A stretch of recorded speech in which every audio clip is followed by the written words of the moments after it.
Hello everyone, ఈరోజు మీకు chana chat ఎలా చేయాలో చూపిస్తాను. ఇది చాలా టేస్టీగా ఉంటుంది. మీలో ఎంతమందికి తెలుసు చనా చాట్?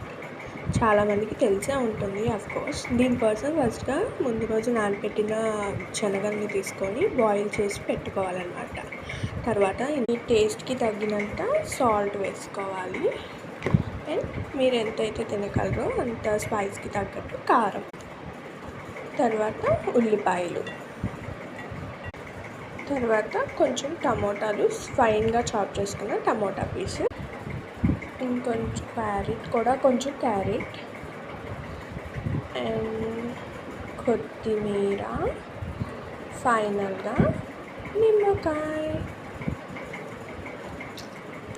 వీటన్నిటిని బాగా కలుపుకోగా మన చనా చాట్ రెడీ అయిపోయింది. ఎంతో టేస్టీగా ఉంటుంది. తప్పకుండా ట్రై